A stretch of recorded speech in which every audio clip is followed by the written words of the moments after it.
一得到的宝贵，能超生了死。一般就是有得到的机会，就像我们能超越生死，能有机会脱离六道轮回。如果就是修行的人，或者在佛教当中也好，还是在道还是圣也好，都相信说，如果我们好好修行，我们就能有机会脱离了六道轮回，脱离了烦恼。二，躲劫避难。躲劫避难，这是一个，所以说是一个怎么说，得道之人都能得到上天的保佑，上天的怜爱，能让或是大事化小，小事化无的。就像后学能就是听说过，也是通过朋友听说过，在一个泰国大概16年前，泰国南部一个大海啸发生的案事，也有一些亲友好友也是在现场那边，然后也有一些亲朋好友也是求过道的人也是去玩，然后也就是在这劫难之中，也有的脱离这个危险，也有的没脱离这个劫难。但是脱离劫难的人也是每个人都说会感谢上天的慈悲，让他们能躲过这次的劫难。但没躲过这劫难之人，也是有一个人也是道心，也是来一个泰国这边的佛堂讲过他的亲人，也是得到好几年，也是修行了好几年，没幸运没躲到这次劫难，但是发现他的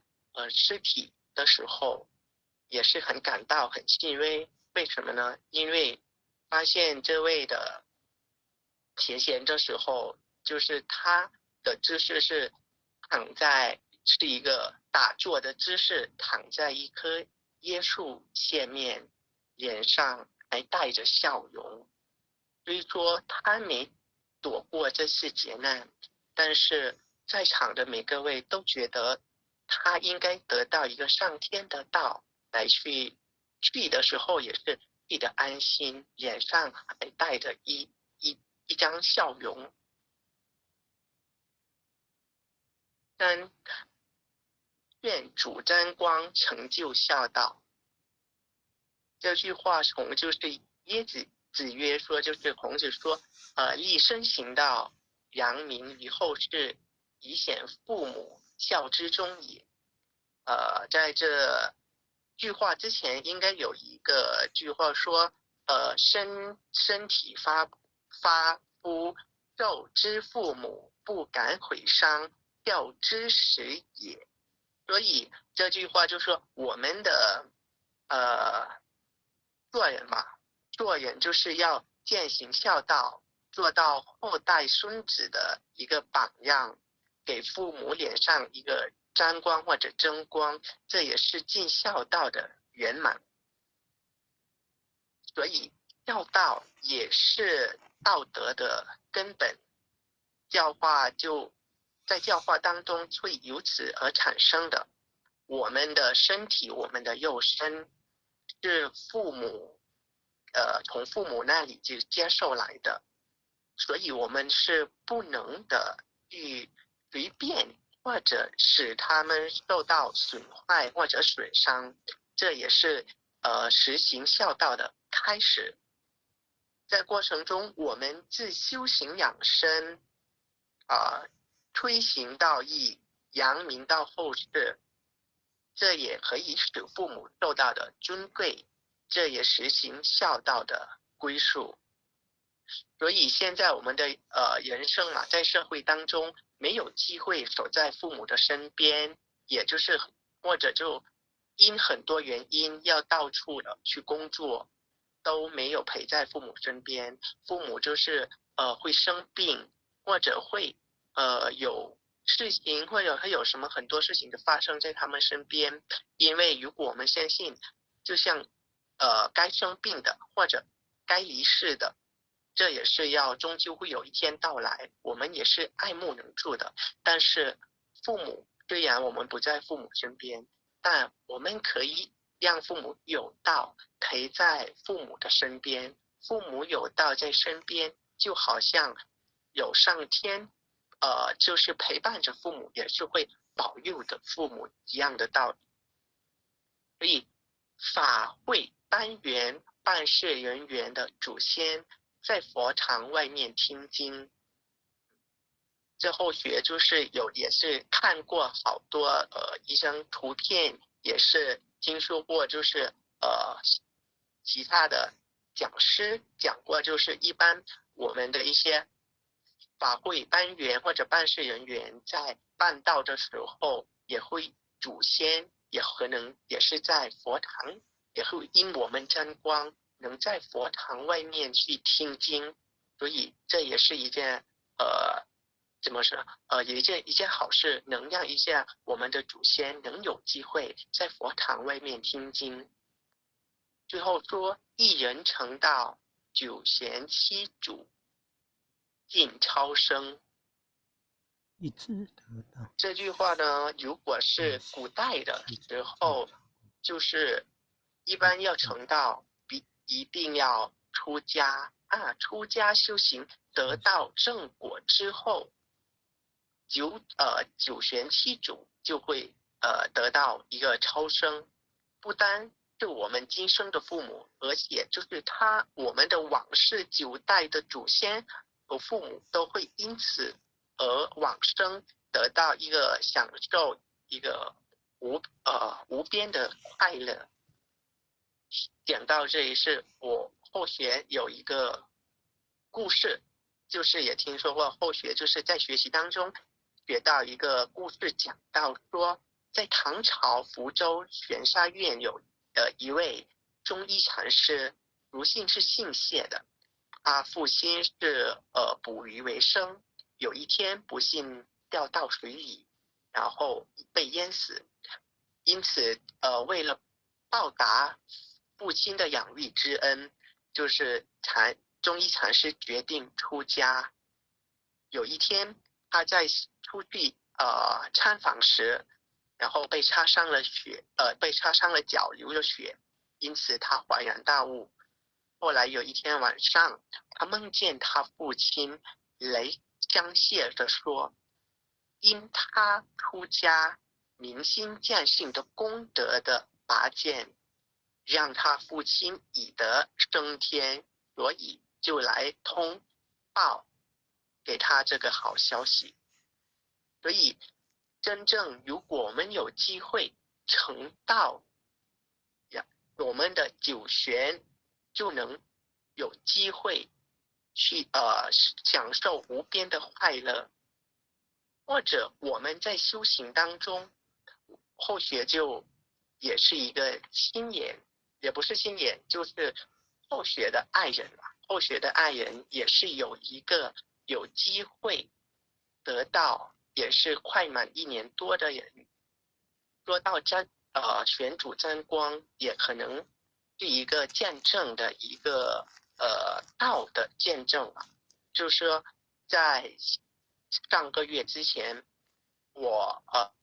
后学的爱人就是梦到说，是梦到自己到一个中国的一个山庄好多的一个坟墓，他梦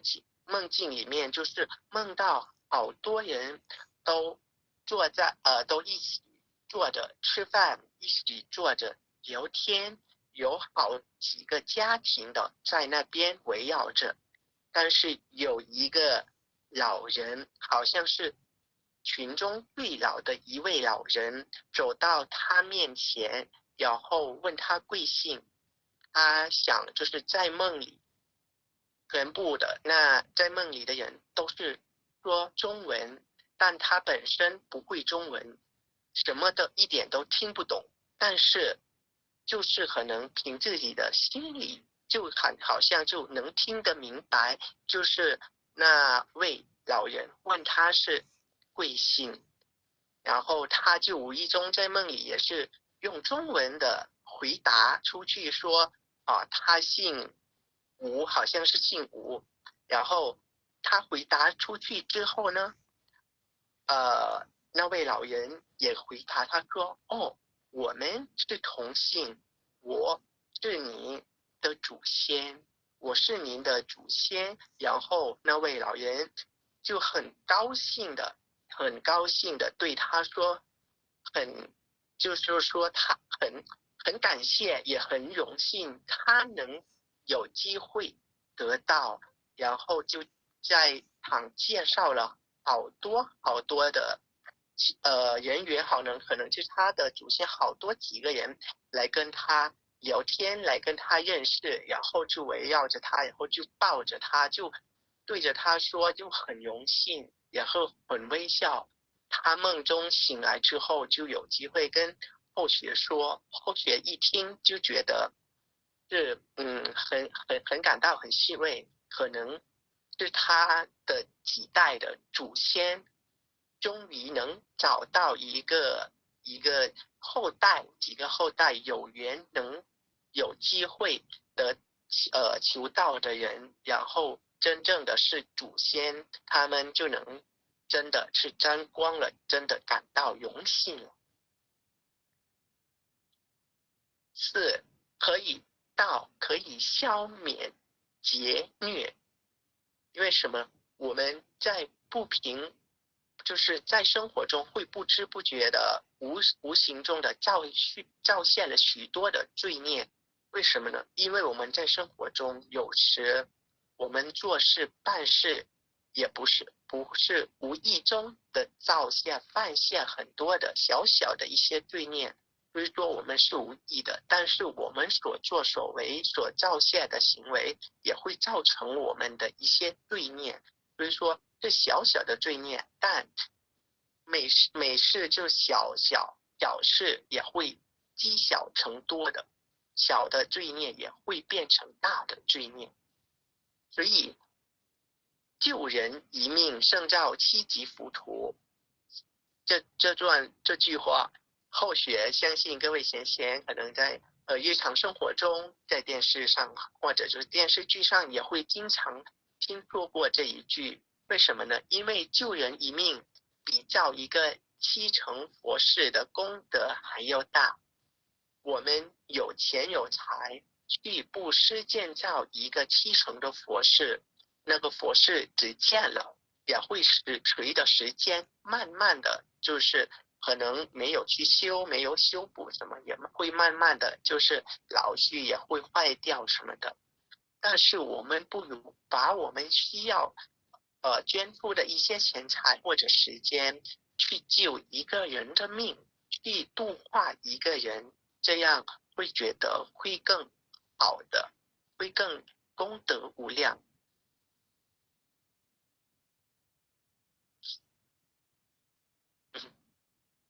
五是改变命运。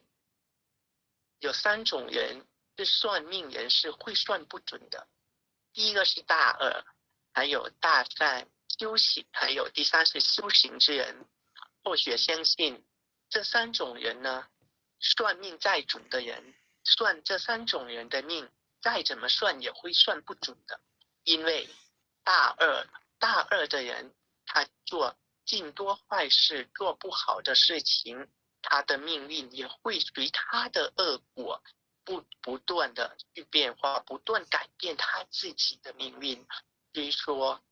这是他可能生在一个富豪之家，生在有钱有势的人，但他一生总做尽多的坏事。不管是在用钱做一个坏事，有权做不好的事情，最终他也会得到一个恶果的，他不会得到一个善果。所以说他说有钱能摆脱一切，有权也是能就是搞好一些事情，但这个因果它是不能用钱和权去摆脱他所作所为的一些恶果。大善之人有可能会外在的关系有改变，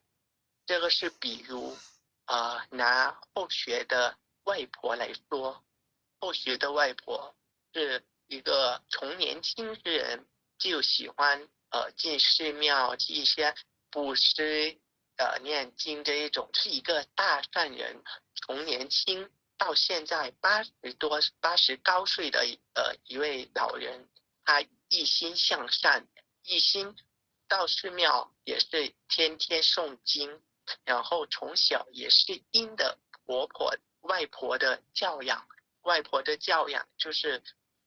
也是一个让后学生长在一个大善环境之中，能有一个良好的因缘，也能有机会去进寺庙学一些佛教，所以后学就能相信外婆所教的东西，说我们生在这世人间，我们拿走的只是我们的功德，今世我们赚再多的钱也是拿不走的，有些钱我们有再赚多的钱也是买不了一些真正的一些快乐的，那些只是我们外面现在社会所需求的，但是我们真正内心所需求就一个简单，就是一个安心和快乐，天天有机会去积德去修行，那在这人世间的时候离开或者走的也不会给自己留一个遗憾。所以从外婆小时候一个很困难的一个家庭，但是她一心向善，每次起得很早，去寺庙去布施，去做各种这样的行善，到现在真的就让后学看到外婆真的很快乐，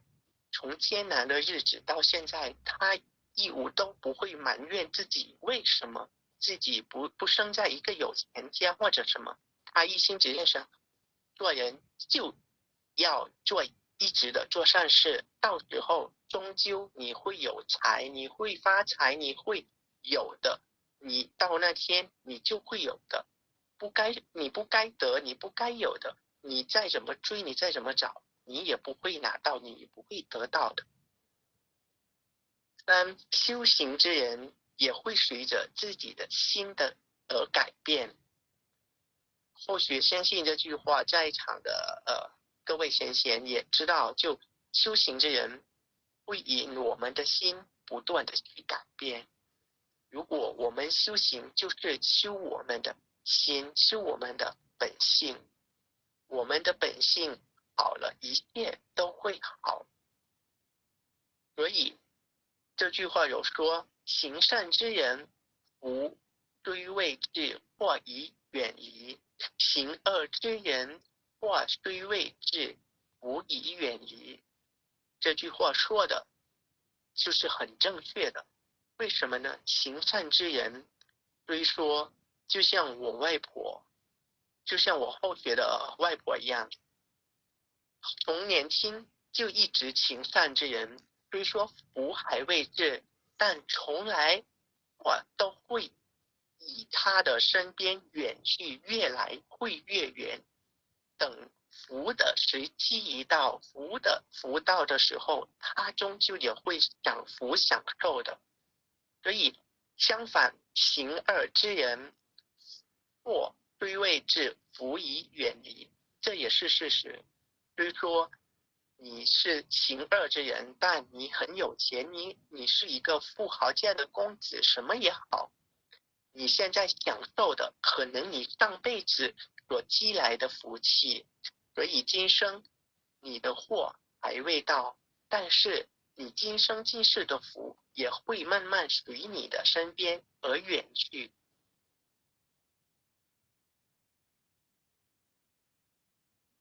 六，说开启智慧，变化气质。有智慧与知识的差别，有知识的人不一定有智慧。这段话是讲得很清楚的。为什么呢？因为一个人，每个人都能有机会去学一个知识，有机会上高中、小学、大学，或者甚至有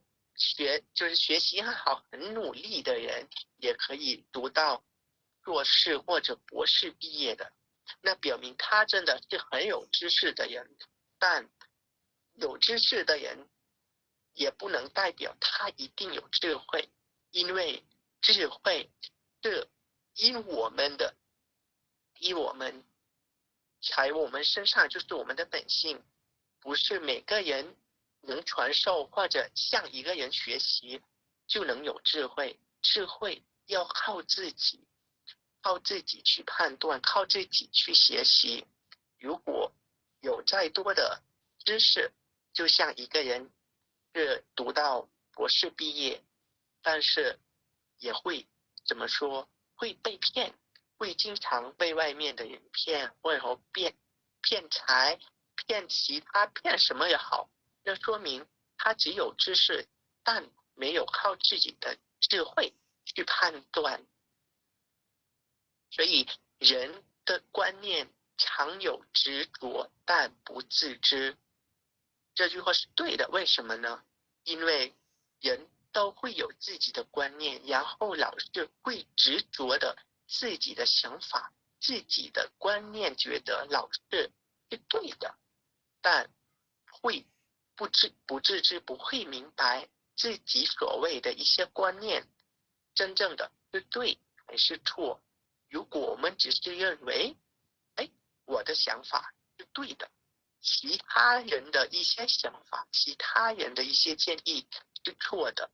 那就表明我们真正没有用我们的智慧去聆听别人的给的一些意见或想法，没有用我们的智慧去判断、去考虑别人或者旁边身边的人给出的一些观念。如果是一个真正有智慧而有知识的人，也会要去聆听或者会听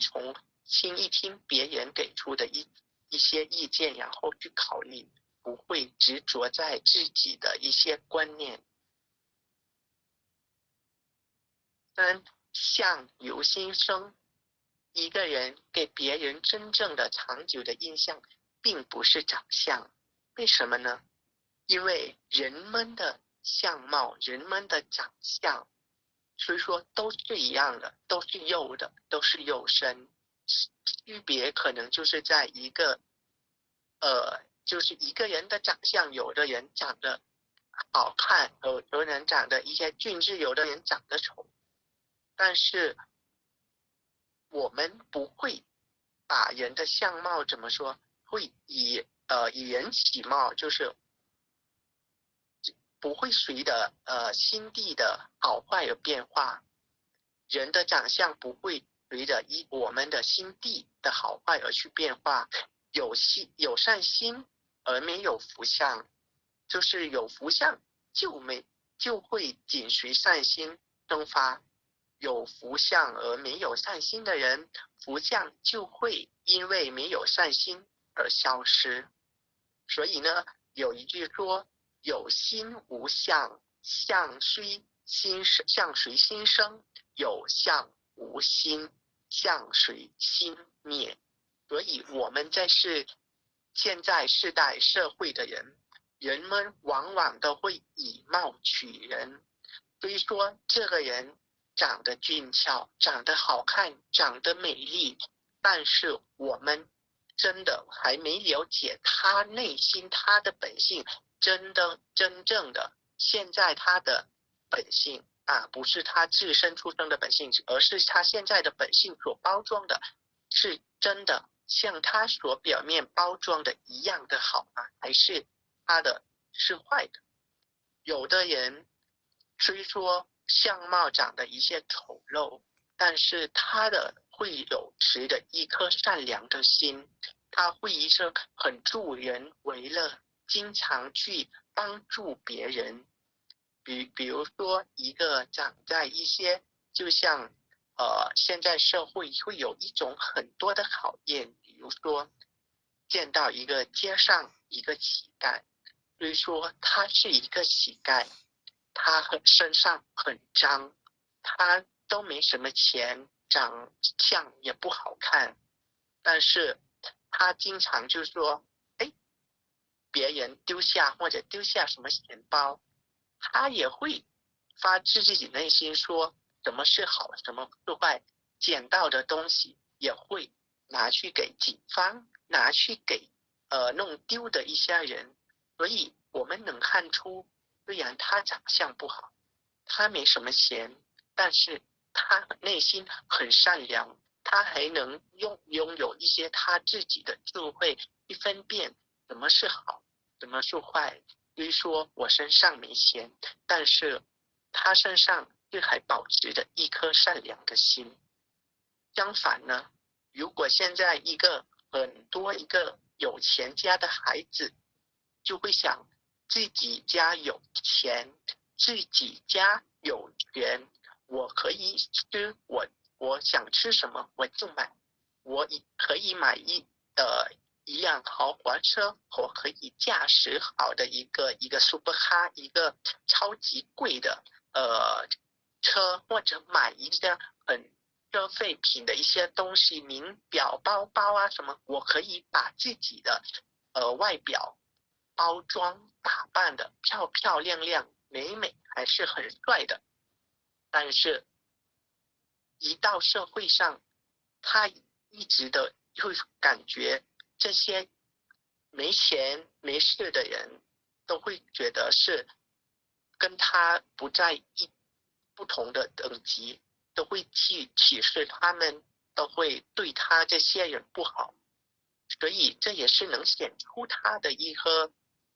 什么说在社会生长生活环境生长，不管是在教育也好，什么因素也好，也能造成他的本性从善良的一面，慢慢的可能被污蔑，可能是什么被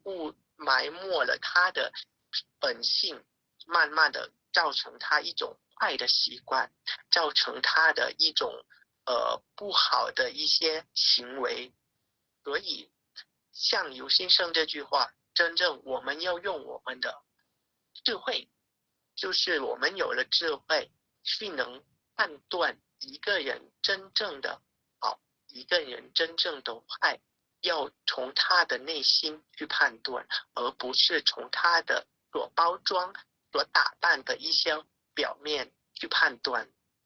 所以做人要有智慧，才不会聪明反被聪明误。这句话原的就是事实是对的。如果做人我们不用我们的智慧，最终我们也会被我们的聪明反而就是怎么说，反而也会变成一个就像一个笨蛋，或者就是一个没有智慧的人一样。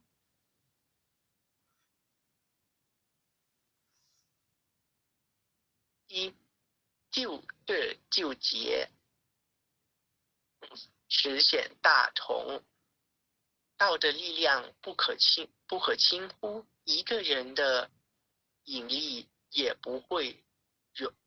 容忽视。有时候仔细的想想，其实有很多人都需要你呢，都需要我们呢。为什么呢？所以说我就像后学的一个人，是一个很微弱，就像一个人一样，要去度化别人，去度化其他人。就是说，一个人的力量是很少，是很微弱，但是我们就会用我们的力量，慢慢的去影响他人，慢慢的去度化他人，最终就会有一天，他也会受到我们的度化的影响，慢慢的可能会想得开。所以就像我们在世的赚钱一样，有一句话就像积少成多，我们天天的去攒，天天的去赚，天天的去积少以后，日后也会变成多的。所以我们度化人也是一样的。比如说现在我们的力量很微小很微弱的，但是我们天天的去做，天天不会认输，天天也不会气馁，天天的去度化别人。所以说最终会有一天我们的力量会变成2个人的力量，3个人的力量，4个人，而无数再多的就是很多人的力量，等到就是这一大的力量也去能度化好多一个群组，好多的力量。所以想到道为什么要降到人世，因为道因劫而降，道是救劫的唯一一条路。这句话也是讲的是对的，有了劫难，所以才有道。因为在3期末界大开普度之时，我们有机会得到，就要莫错过这一个千逢难劫的机会。我们要把握好这次机会，去度化别人，也去度化亲朋好友也好，还是更多跟我们有结善缘的人，让他能像我们一样有机会去得道求道。因为道不只是人想求道，在3界中的神仙精灵、地府的一些幽冥魂鬼，只要他们能有这个机会，也便想得到。在各个就像在法会和什么也好，或许也是听说过，一般在有法会，然后有什么一些鬼，不是鬼吧，就是祖先什么什么附身来说讲道，就会跟好好说，如果就是再有机会生在人世间，也会有一个肉身，一定会你把握好这个机会，把握好这个难得的机会去求道，因为只有这个道才能使我们能找到真正回家的路上，也只有道能保佑我们度过一切的劫难，不管是灾难也好，还是病灾也好，就拿跟后学的爱人举个例子吧，就说后学的爱人就在认识之前，后学的爱人就是一个很呃一如果形容的话，就像一个黑面的人，就是很比较坏的那种一方向的人。他一般就是一个脾气暴躁之人，然后就是一个不向善之人，一个不向善，然后也是一个说就比较坏的一点的人。但是从一交往的时候，后学就用一个善良的心态，那时候后学就讲用善良的心态，既然有缘，就是结缘了吧，有缘认识了，那就用后学的善良之心吧，就是想的话，如果这个人能真正的去度化他，他真正能改变，能洗回，能返回，能自省，能找到自己的一些本性善良之面的，那也是值得把后学的善良之面去度化他。但是如果最终这个人真正就是不能去度化他，他还不能改一些行善的一些方面吧，就是能从善，不能就像不能回头这种，就感觉那就没事，那就相当于就是我后学有机会把自己的善良去度化他了，希望他日后能有机会再见到其他人，如果他能回想到后学的一些善良的一些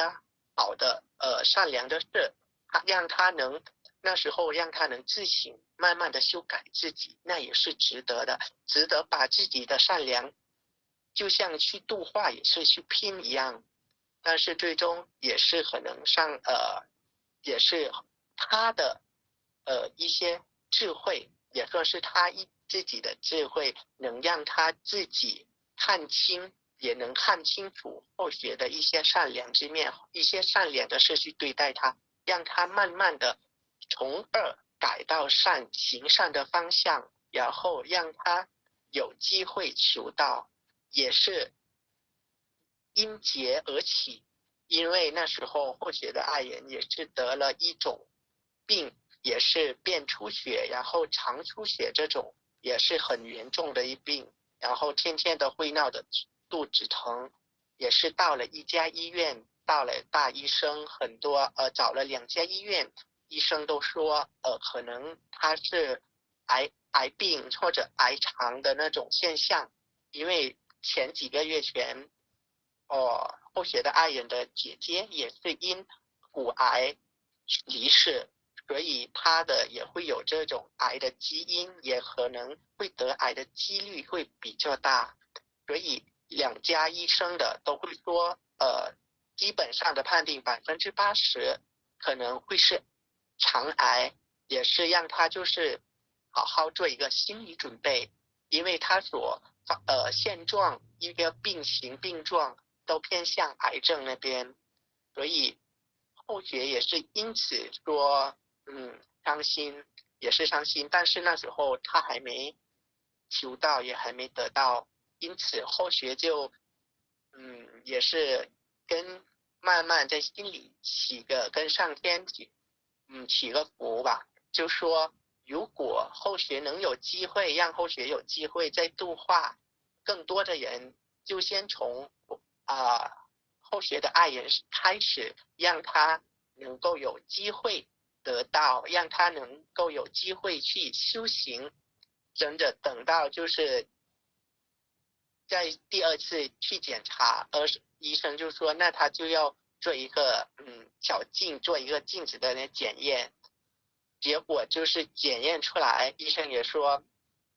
一个很幸运，他所没得到的癌症可能只是肠的有一个伤口，所以导致他就是便出血，然后就是症状就是比较严重一些，所以那时候就后学真的就是很感到是上天给他的这个机会，然而也是给他得到这个机会，等从他检测完之后，也吃完药之后，后学就带他去求道，然后他也是很自愿的，就像心服口服，很自愿的去求道，慢慢的开始修行，然后从不念经的人也会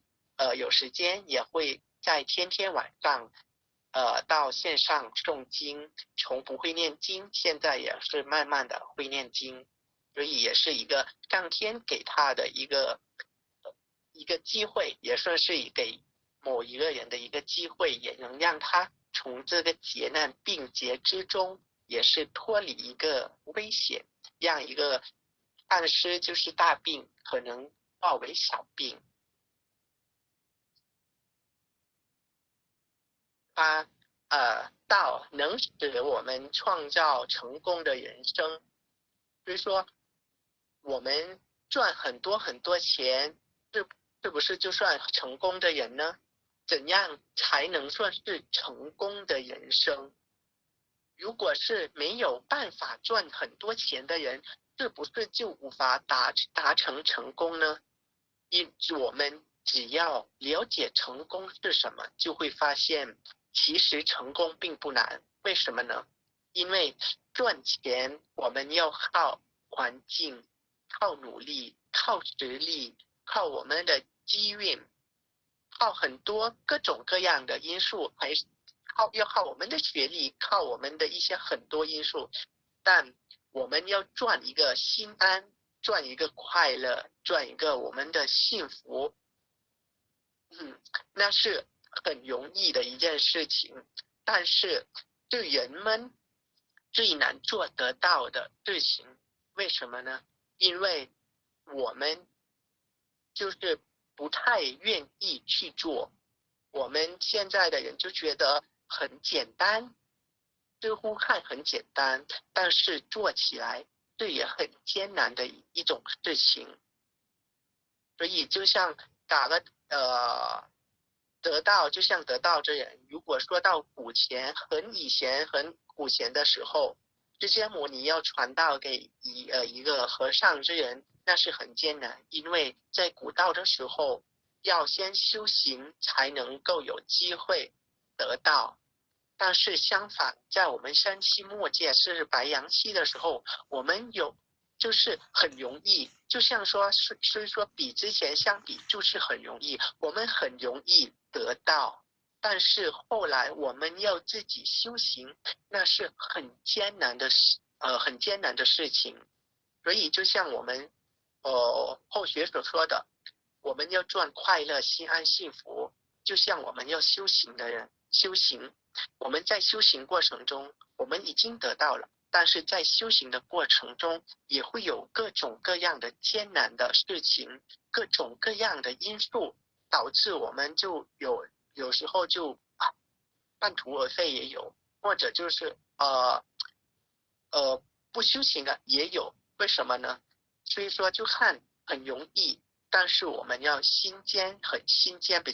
术比较坚定，我们不要随着一些环境的外面啊什么去让我们的心去动摇。所以赚钱，所以说现在赚钱也不容易啊，赚钱我们要靠很多很多的赚来的，不管靠劳力也好，靠什么很多东西赚来的钱，要拿到一分钱现在也不容易，所以赚一个我们自己的心，赚我们自己本性的一些福利，本性的一些心安，是钱，所以说可能也不用钱，不用那么多钱，也不用很多一些消费品啊什么的，只要用我们的智力，又用我们的智慧，又用我们的努力，我们要用这些的，我们的心已有了，去坚定下去，不会动摇，然后慢慢的修行，慢慢的做下去，做到最终有成果，有机会成就的，那我们就会发现，我们所做的事情很简单，就能让我们的本性，我们的心很快乐，很幸福。所以，成功定义一位成功的人，是因为大家都希望他成功，认定他的成功，是吧？现在就像成功的社会上，很多人都会以一个有钱、做事很有成功、很成就、事业很发展的很好，有车有房，有一些好的前途，都会看为这些人是在社会真的是很成功的，是很有成就的，是。但是相反，我们所看到、我们所判定的这些人，说以为他是很成功的了，但是他真正是不是一个很成功？他心里是不是？他本性是不是很成功的人？大家都不会知道，只有他自己知道。有钱的人不一定快乐，有权的人也不一定心安幸福。所以呢，他表面看他很有钱，有车有房，家庭也好，吃穿不愁，但说不定他心里就不快乐，他心里也会天天发愁。如果相反是一个普通的家庭，天天打工，天天外出赚钱，所以说有吃的，有房子，可能房子没有那么好，有床睡，有被子，有破破烂烂的车可以开，可以骑。就是说，我们很多人看他，他是一个不太有钱家的人，他也是很穷家的，应该过得就是说，很辛苦。但是，说不定在他家里，可能他生活在一个他的这样的家庭，他天天都很快乐，他天天都有幸福，他都很安心，踏踏实实的过日子。所以我们的现在的成功只能只判定他外表就像所包装的，但是不能判定他的内心，他的一些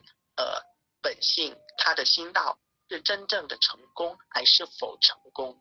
所以道可贵的地方是，每位懂得要修的人是用积极换取抱怨，用反省来替代埋怨。所以生活中处处皆是道，有道的人生才是成功的人生。所以就像说，我们心里有道，我们所做出来的不管是什么事都会算是成功的人。所以我们在当今的世界，不管是在社会上还是在我们的本性上，都要做到一个真正圆满成功的人。是正反并进，随缘度化。现在是不必出家，不必到深山古洞过艰苦的生活，而是在现实的环境当中半圣半凡，两者兼顾，一面学道，一面即可随缘度化有缘人，且一同共修，更适合现在人的生活形态。这句话就是说，以前想得到的人必须修行，然后要出家慢慢修行，最终才能得到。相反，现在就很容易，我们很容易不需要到偏山或者很山里的去念经、去打坐、去什么修行。所以现在到处都可以在家里，我们到处都去可以修道，修到了之后，那就看自己。我们一边也可以在社会一边工作，在社会再回到家里，或者在外面有时间，我们也可以学到修行修道，一边可以在社会上工作，一边也是可以一起学到修行。所以这也是一个两全其美的事情。我们不必要出家，现在不必要出家才可以得到。我们现在各位贤贤都已经得到，然后就要把握好自己的机会，去修好我们自己的心道，然后把我们的所得到的一些机缘去普度，去度化更多有缘人。然后这数十年的天道就像普度，就是传遍了，然后就有很多人的迷失，然后我们要去度化他，把这些人就像让他重新的就像回头是岸，让他能感受到感化到，让他慢慢从坏的从恶善就是慢慢的改变，让他从善的，让他有机会更多的去改变自己。最后就是最可贵的一点是，在这正反并进随缘度化的过程当中，不但改变了自己，也改变了别人，包括我们身边人的一些命运。就像刚才后学所讲的，后学的爱人的命运也是从未跟道接触之前，等到有机会得到修道学道，慢慢的让他有机会去改变自己的命运。虽说命运能是上天注定的，但是其实我们的命运是在我们手上，是我们可以写出自己的命运，我们可以写出我们要走哪方向，要行善也好，行恶也好，所以这些命运是靠我们自己写出来的，而不是靠别人所说，或者天上说已经注定了你会是一个家里没钱的孩子，所以一定是没钱的，那是不一定的。命运是靠我们自己去改变，所以如果我们有机会得到，我们也会把这些道的去可以去改变我们身边更多的人，让他的命运也可以不断的去往好的方向，往一个行善的方向去就是变化变得更好。所以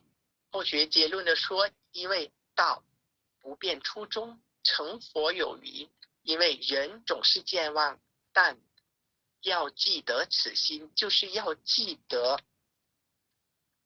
我们的本性，要记得我们当初的这些本性。一个人能所留下，不是他拥有的，而是他所付出的。付出能够广结善缘，能为自己造就无数的机会。是的，我们所付出的不求回报，这才是我们真正的一些真心。我们所付出之后，很多人会看到的，很多人也会也是会理想也会感受到我们所付出的是真的。就像在世的时候，我们所谓社会所谓给世间人留下了什么东西，留下好的，也会被后代很多人就是传好的名誉啊，传好的，这是我们所付出的东西。时间是我们要拔出来的，不是空下来的。见道成道，有机会便把道的尊贵传播出去，让世界的众生皆有机会可以得到。所以时间就像后学一样，真的是要拔出来的。能有今天来跟各位贤贤分享，一起学习今天的一个课堂，也是后学可能要深感，把自己的时间拔出来，不给自己一个借口说没时间没空的那种。所以如果我们抽出自己的时间，所谓没空的，如果我们视为我会有空的，我把这个借口改为我有空，我要把握好这个机会，把这个难得的机会去传播出去，让更多的众生也像我们一样能有机会可以得到。你不要帮别人算命，就算他一定没有时间，一定不可能，机缘的问题非人所能想象。是的，有时候就说我们不管去度化什么人，所以说他那个人没时间没什么，我们也是不要气馁，就是得到这个缘或者有机会去度化这个人，也要看时机，也要看因缘看机缘的。就像若人家不来求道，或不来佛堂，请不要灰心，或许只是他的机缘未成熟，但我们此行并没有白费，因为我们付出了关心，能够广结善缘，对方已经知道此心，上天也知道，即是功德我们天天去度化别人，天天外出去要去众生，天天去关心他，付出一个关心，让他能慢慢的去了解我们的这颗心，他以后慢慢的也会感到，慢慢总有一天，相信他也会慢慢的去改变他的那颗心。当一个人的呼噜受到牵绊时，往往就不能清楚分辨一切事情的根源。想找到真理，就要跳出习惯上的桎梏，避开思路上的陷阱，逃离认知上的迷雾，摆脱形上的执着，脱离一切人为的布局。总结就是，如果我们最终要找回我们的出发心，我们的本性，不管是经过时间，经过环境的变化，我们是要坚定，要找回我们出发心，保持一颗出发心。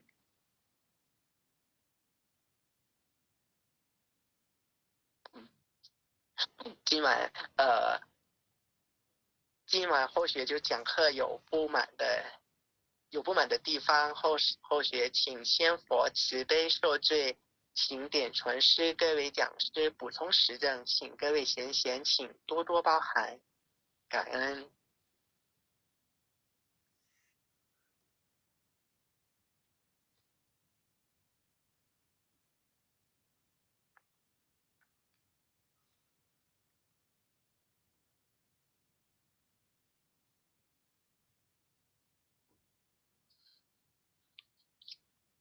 我们晚上呢，感谢那个一成讲师的慈悲。他虽然是在泰国，但是他是华人呐，所以中文讲得不错啦，哦，而且他今天讲的道的珍贵啊，道呢就是在天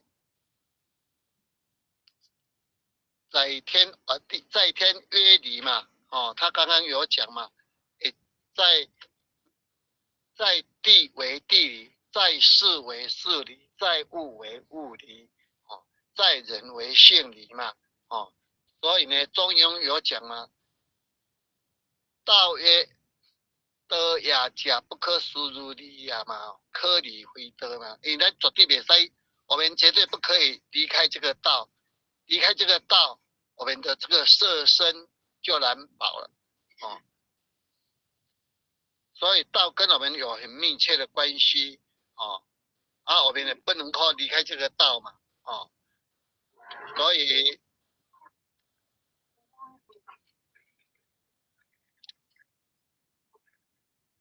那他今天晚上讲得不错，那我们现在请那个龙卓领任哦来跟他鼓励几句嘛，龙卓领任。好，谢谢。简真师，各位圈圈大走，大家晚安呢。今天我们明德班呢，请到我们泰国罗一成讲师呢，跟我们分享了道的珍贵。那在分享的过程当中呢，让我们了解在泰国呢，中文学得这么好哈，他理路也很正确啊，真的很不简单，真的很优秀了哈。但我们在台湾呢，也的前贤呢，也要多多的跟他学习哈，因为只要我们有那一种心，可以来感受道的尊贵、道的殊胜的话呢，我们那一颗心呢，就不会离道太远。所以刚才林任也有讲嘛，中庸跟我们说，道也者，不可须臾离也，可离非道。所以一成讲师呢，跟我们分享了道是什么，还有得到的宝贵还有得到的好处啦当然他在分享的过程当中，也都把道的殊胜的地方呢，都一一跟我们分享了那他也分享的很详细嘛当然在可以消冤解内当然要度化众生了因为我们今天得了道那么殊胜的话呢，如果我们没有去度化我们的亲朋好友呢，那是很可惜的。因为刚才讲师跟我们提到嘛救人一命呢，胜造七级浮屠嘛。但是我们要救人一命呢，那个机会呢就不是很多但是我们如果可以度化一个人的慧命，那就很容易嘛要度化一个人的慧命，就是要多开口，多广亲，让我们可以把道的好处、道的殊胜呢，分享给我们的亲朋好友知道嘛所以呢刚才讲师也有讲一人得道，七贤九贤七祖尽沾光嘛。因为我们如果度化一个人来求道，让他可以来开智慧，让他可以来接受佛光的普照，那么他的九贤七祖呢，都可以沾受到他来得道的因缘，让他可以在地府得到呢一朵白莲花，让我们的九贤七祖呢可以去地藏古佛那里听经闻法嘛，还有可以免受地狱的一些刑罚。所以道的殊胜在这边嘛因为如果你要救人一命呢，其实有时候你也没有遇到很多机会可以去做，但是我们可以度化一个人呢，就是可以常常去度化嘛。像我们认识的人啊，我们的亲朋好友啊，都可以鼓励嘛。所以我们这一世叫做三朝普渡，三朝普渡嘛，要度化人间的善男信女嘛。所以刚才义成讲师也说，他发个愿，要从身边的人开始度化。这是大家我们要学习的。因为如果我们没有把自己做好，还有没有把自己的亲朋好友度化的话呢，那是我们的责任跟义务嘛。所以每一个人的责任跟义务都不一样，但是最重要的是我们要把道带入家庭。你要把道带入家庭的话呢，如果你的身边的亲朋上至父母啊，下至儿子女儿啊，都没有把他们渡来求道的话呢，那是很可惜的嘛。所以呢，刚才讲师也跟我们分享很多了像道的宝贵，为什么宝贵？就好像孔子跟我们说的啊，朝闻道，夕死可矣嘛。说早上如果可以听闻的道，得到了道，证悟了道，闻到了道的话呢，就算晚上往生了呢，一生也没有遗憾嘛。那么孟子也跟我们说啊，天下逆言之以道。所以在当天下的沉沦在物欲的横流之中呢，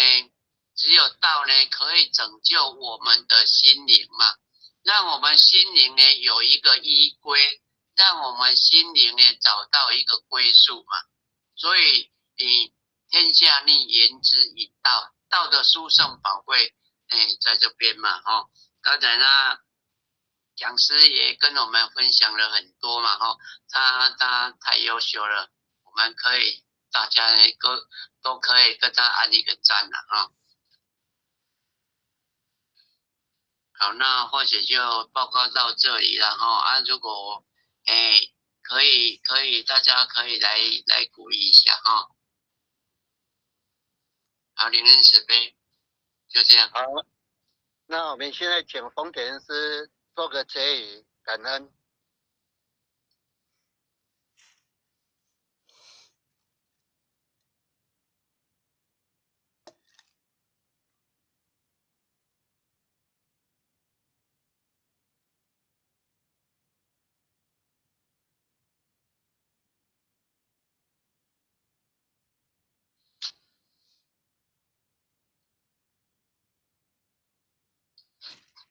阿朱姐给人师让给人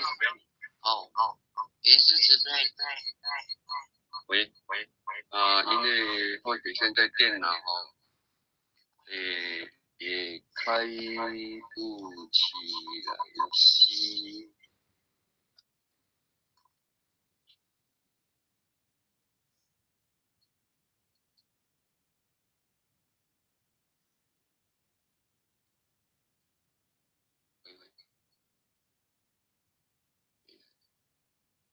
不行，拜托你这个可以。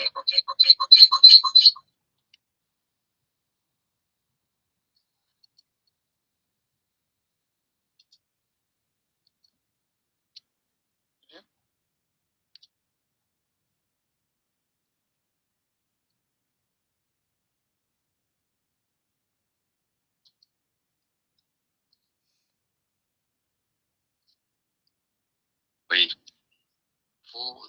给人师有听到？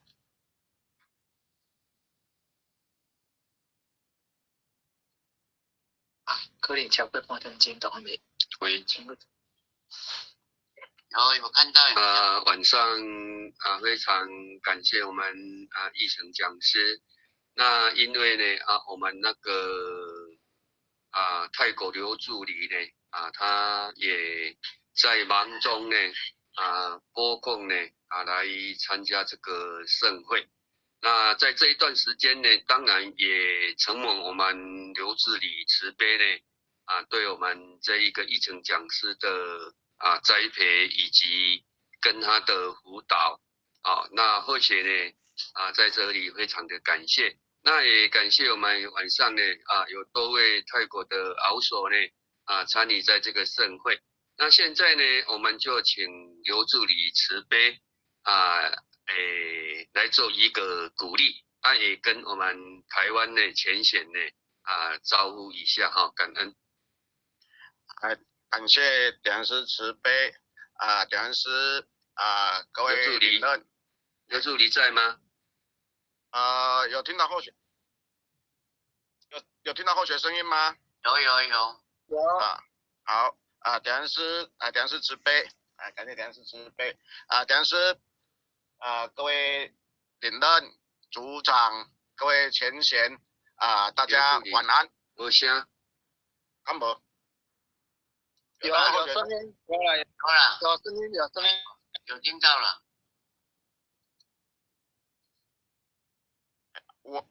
敢有？有。应该是点灯师的手机有问题刘助理没有声音哦。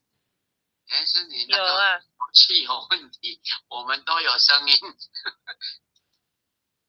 刘助理没关系，你讲没关系。点灯师应该没有听到我们的声音。是没有声音。好，慈悲。好非常感谢我们前人、副前人点师以及各位领任各位前贤的苦心安排，让我们有这个刘助理在这请你就测试看看了可以的话跟后学讲一下非常的感谢呢我们那就交给点师慈悲了那针对今天的内容呢我们两位领任都讲没关系，给点师慈悲，谢谢能够针对讲师晚上所慈悲的呢，都能够讲得非常的好。那对于道之珍贵呢其内容细则呢，都也讲得非常的好那当然这也是针对我们在修行来讲呢会非常的重要的因为这也非常的切身切身修道切身之事那那个讲师呢晚上也讲得非常的好啦那当然里面的结语里面呢或许有听到他的结语一句话，时间是拨出来的，不是空下来的那当然针对这一个呢也是我们是圣环并行当然修行当中呢不外乎也是要自己呢来为了家庭的经济呢来做一个打算那一方面呢又要度人学习道理就像义成讲师呢或许在要回到台湾的时呢他也非常的匆忙有到佛堂来或许跟他交谈。那当然呢他真的是很忙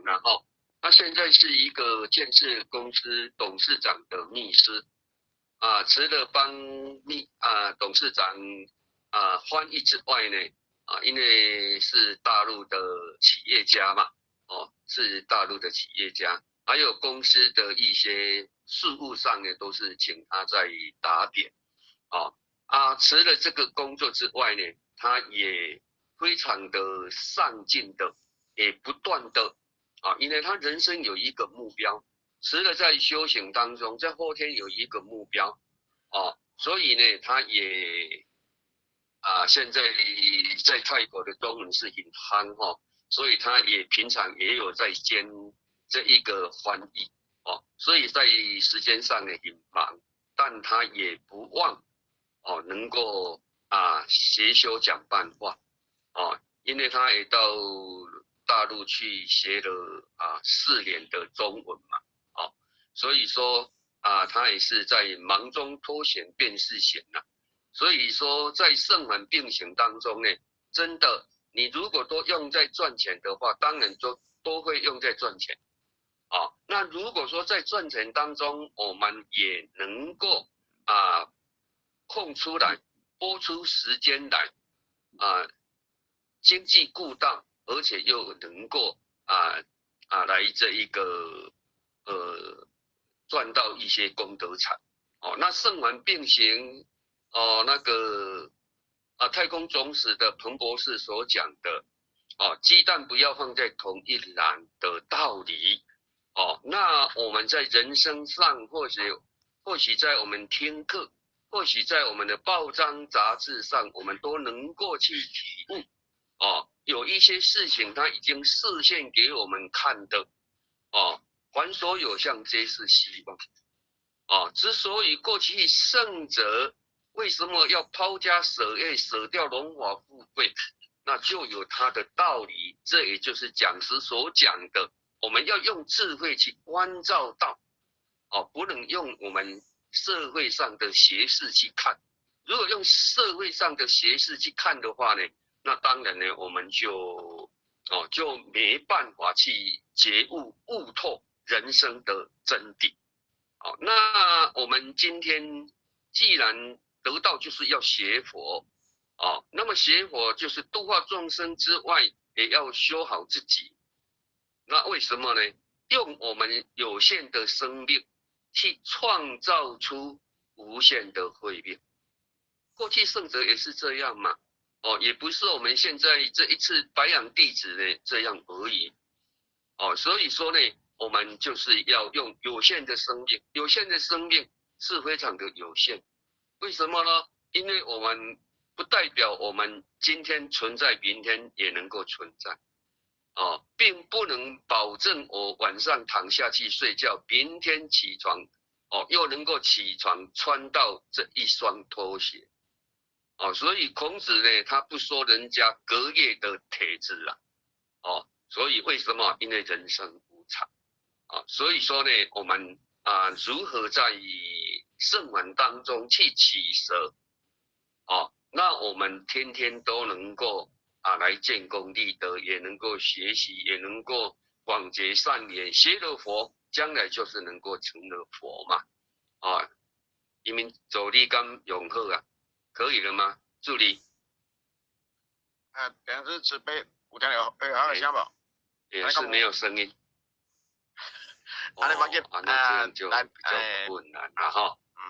那或许就跟助理的声音没关系，那就所以非常感谢这一个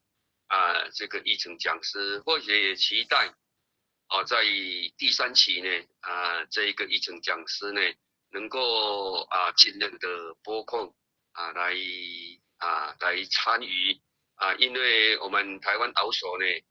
大家听的议程讲师晚上这一个主题道之珍贵呢对他们来讲呢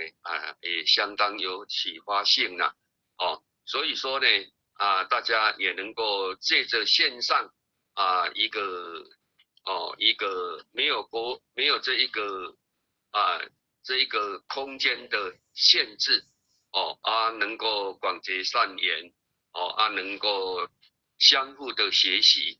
鼓励，这个都非常的好那今天呢就非常感谢我们议程讲师有其他前贤要给他做一个鼓励吗？还有几分钟？2分钟有吗？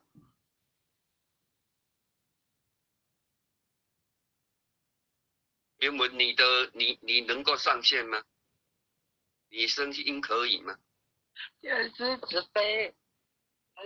悲，听得到吗？你没有声音了。我们全部都听得到，只有点传师听不到。点传师你的听不到。怎么都没有声音？全部都听得到。没关系的，我们都听得到你的声音。没有关系啊，你让各位姐姐慈悲啊，那没有我们就这样，因为这样可能讲是那个麦克有问题，没关系，那我们有在线上吗？托一有在线上吗？婆姨林任已经下线了，慈悲。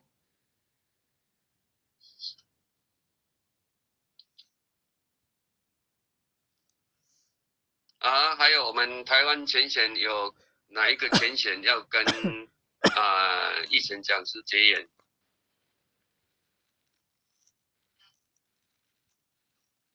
那如果没有的话呢，那或许我们晚上呢，这一个明德班呢就到这里。非常感谢我们义成讲师，也感谢我们泰国敖所呢，能够线上呢来做一个鼓励。没有。好，那就这样了哈。或许祝福大家身体要健康万事如意我们的道务呢能够弘展感恩。好，大家感谢点师慈悲全道祈功，感谢讲师慈悲祈功你家无开啦。感谢点师慈悲祈功，感谢讲师慈悲祈功，因为我们今天要开单。好，谢谢，感恩，谢谢。